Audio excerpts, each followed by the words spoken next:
Had an opportunity to hang out with an older redneck fellow by the name of Jared. Jared said, Josh, you got to do a video about the old rednecks.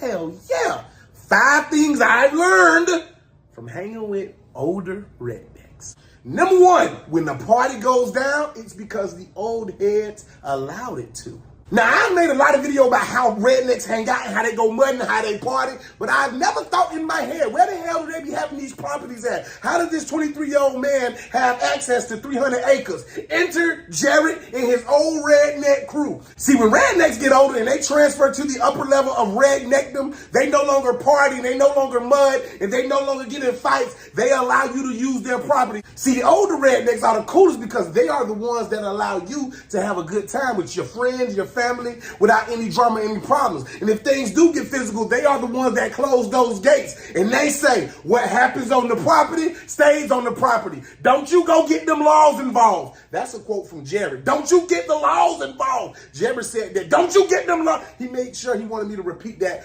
when y'all fight and stuff, don't you go get them laws involved, because that's. Number 2, older rednecks are more equipped to handle their business if zombies attacks than the younger ones. Now, all my young redneck friends, I think of guns and bullets and having ammunition that goes to infinity and beyond and back. Jared wanted me to, and Jared, I'm telling him what you told me to say. Jared wanted me to tell y'all that if you can't fight with a knife, then you ain't worth a damn. It's easy to shoot somebody from a distance, but what happens when you run out of bullets and they get close up on you? You gotta have a field knife. You gotta have something that you can use in order to protect you and your family. And then if you don't have that field knife, you gotta be good with your hands. Now me, I never really sat and thought about, okay, what if I see this 67-year-old redneck man, I weigh his ass out. I shook Jared's hand one time. Jared got hands like, if him and Arnold Schwarzenegger Terminator carried the arm wrestle, Arnold would, I won't be back. Why ain't you gonna be back, Arnold? Jared broke my hand. I won't be back.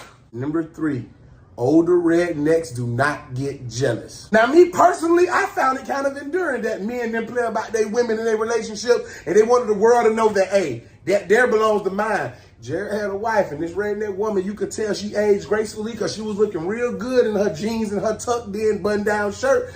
And we made eyes, and he was laughing. He was like, Josh, I ain't even worried about it. I was like, worried about what? Because I didn't want him to put his Terminator destroying hand around my throat. He was like, I ain't even worried about it. Trust me, I don't plant a seed in every garden that you could think of.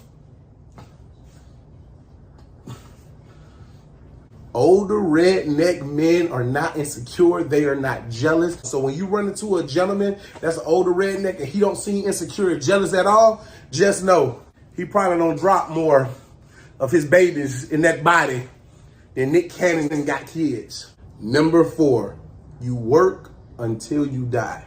Now, in the redneck culture, they work so hard. They wake up early, they go to bed late. So I was like, Jared, y'all working, y'all save y'all money so y'all can retire. And he was like, nah. He was like, because somewhere, there's an older person that needs your help. And I'm like, what you mean? He was like, well, Josh, I've made enough money to take care of me and my family and my kids and my grandkids. But there's somebody older than me, and she may need me to do something with her cattle. She may need me to move a couch for her. That fella down that road, he may need me to cut his grass. I said, Jared, you like 71. He said, yeah, but he's 81. One of the most prolific things Jared told me was, I may be an elder to you, Josh, but that person is an elder to me, and I want to be able to work for that person because I would want somebody to work for me. Damn.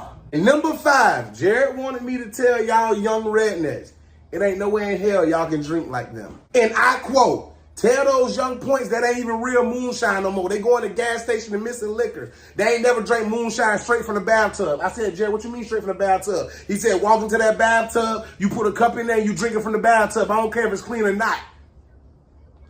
After speaking to Jared, who lives in Golden Gate Estates in Naples, Florida, I just wanted to say I can't wait to get at an age where I can invite people over to have a great time on my property if I own one, and to always respect my elders, because that's something important that you got to live with. And I'm not as secure as I thought I was. I need to be so more secure when it comes to dealing with me and my old lady, that I've learned that rednecks probably, was Jesus a redneck?